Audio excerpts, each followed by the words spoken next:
എല്ലാവർക്കും നമസ്കാരം. രാധാസ് കിച്ചണിലേക്ക് സ്വാഗതം. എല്ലാവർക്കും സുഖമെന്ന് വിശ്വസിക്കുന്നു. പിന്നെ ഞാൻ ഇന്നൊരു സ്പെഷ്യലായിട്ടൊരു കറി ഉണ്ടാക്കി കാണിച്ചു തരാം. അതിനു വേണ്ടി ഞാൻ ഒരു മുറി തേങ്ങ എടുത്ത് ഇങ്ങനെ നരിഞ്ഞു വന്നിട്ട് ഇതിനെ ഒന്ന് തോരനൊക്കെ വെക്കത്തില്ലേ, അതേപോലെ ഒന്ന് ഒത്തിരി പൊടിയാവുകയും വേണ്ട, ഒരു തുള്ളി വെള്ളം പോലും ഇല്ല. ഇതിൻ്റെ കൂട്ടത്തിലേ ഒരു 5-8 കഷ്ണം വെളുത്തുള്ളിയുണ്ട്. എല്ലാം കൂടി ഇട്ടിട്ടേ ഒന്ന് അരയാതെ ഇങ്ങനെ പൊടിയായിട്ട്, ഒരുപാട് പൊടിയുകയും ചെയ്യരുത്. നമ്മൾ തോരനൊക്കെ ഉണ്ടാക്കുന്ന പോലെ ഇരിക്കണം. ഇതേപോലെ ഇരിക്കണം, കണ്ടോ? ഇങ്ങനെ തരിതരി പോലെ കേട്ടോ. ഒരു 3 പച്ചമാങ്ങ കണ്ട, അതിനെ കട്ടി കുറഞ്ഞതേ അരിഞ്ഞെടുത്ത് അതിനെ ഒരു പാത്രത്തിനകത്തിലോട്ട് ഞാൻ ഇടുവാണേ. നല്ല ഒരു കഷ്ണം ഇഞ്ചിയെ പൊടി പോലെ അരിഞ്ഞു, അതിനെയും എടുത്തു. കുറച്ച് കരിവേപ്പില അതിനെയും എടുത്തു. ഒരു മിനിറ്റ്. സവാള ഒരു 4 എണ്ണം എടുത്തിട്ടുണ്ട്. അതിനെ കട്ടി കുറഞ്ഞതേ ഇങ്ങനെ അരിഞ്ഞെടുത്തു. അതിനെ നമുക്ക് ഇതിൻ്റെ കൂട്ടത്തിലങ്ങോട്ട് ഇട്ടിട്ട്, എരിവ് വേണമല്ലോ, അതിന് വേണ്ടിയിട്ട് ഒരു 5-8 മുളക്, പച്ചമുളക് വേണമെന്നവർക്ക് കഴിക്കാം, വേണ്ടാത്തവർക്ക് കഴിക്കണ്ട. വേകാൻ നേരത്ത് വേണം, കാരണം വലിയതാണെങ്കിൽ നമുക്ക് എടുത്തു മാറ്റാനും സാധിക്കും. അതുകൊണ്ട് വലുതായിട്ടിട്ടു, അതാണ് കാണാനും ഭംഗി. ഒരു മുറി തേങ്ങ നമ്മൾ ചെയ്ത് വെച്ചിട്ടുണ്ടല്ലോ, അതിനെയും കൂടെ നമുക്കിതിലിടാം. ഇട്ടിട്ട് നമുക്കെല്ലാം കൂടെ ഒന്ന് ഇളക്കിയെടുത്തിട്ട് കാണിച്ചു തരാം. നമ്മളെ ഒരു 1/2 സ്പൂൺ ഉപ്പും കൂടി ഇതിനകത്തൊന്ന് ഇടാം. എന്താണെന്നറിയാമോ, മാങ്ങയാണല്ലോ. പിന്നെ നമുക്ക് ഇപ്പം ഇട്ടാൽ മതി കേട്ടോ.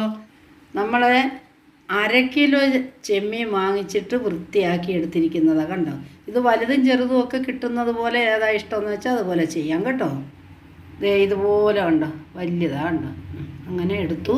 അത് കഴിഞ്ഞിട്ട് 1 സ്പൂണ് മഞ്ഞൾപ്പൊടി, 1 സ്പൂണ് മുളക് പൊടി. മുളക് പൊടി എടുത്ത സ്പൂൺ ഒരു ഇച്ചിരി വലുതാണ് കേട്ടോ. മഞ്ഞൾപ്പൊടി എടുത്തത് ഒരു ഇച്ചിരി ചെറിയ സ്പൂണ്. പിന്നെ 1 സ്പൂണ് ഉപ്പ്, ആ ചെറിയ സ്പൂണിന് തന്നെ. പിന്നെ പോരായെങ്കിൽ നമുക്ക് പിന്നീട് ചേർക്കാം.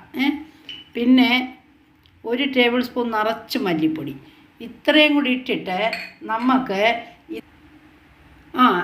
മീൻ വെക്കുന്ന ഈ മൺചട്ടി ഉണ്ടല്ലോ, അതായി എടുക്കുന്നത്. എന്നാലേ അത് ശരിയായിട്ട് നമുക്ക് ശരിയാക്കി എടുക്കാൻ പറ്റുള്ളൂ. അപ്പോൾ അതിനെ നമ്മൾ വെള്ളം എടുത്ത് ഇപ്പോൾ 250 ഒഴിച്ചിട്ട് പോരാ കേട്ടോ, കാരണം ഇതിന് നല്ല വേവാണ്. അതുകൊണ്ട് ഇതിനെ നമുക്ക് നികക്ക കിടക്കണം. വീണ്ടും ഒരു 250 കൂടെ എടുത്തു. അപ്പോൾ ഇതിൻ്റെ സമം ഇങ്ങനെ കിടക്കണം, കണ്ടോ? എന്നിട്ട് നമുക്കിതിനെ പറ്റിച്ചെടുക്കാം. ഞാൻ ഈ ചെമ്മീനുണ്ടല്ലോ, കൊഞ്ചെന്നും പറയും, അതിനെ ഞാൻ ഒരു 75% വെന്തിട്ടുണ്ട്. അപ്പം ഇതിനകത്തൊരു ശകലം വെള്ളം ഉണ്ടല്ലോ, അത് നമുക്ക് വേണം കേട്ടോ.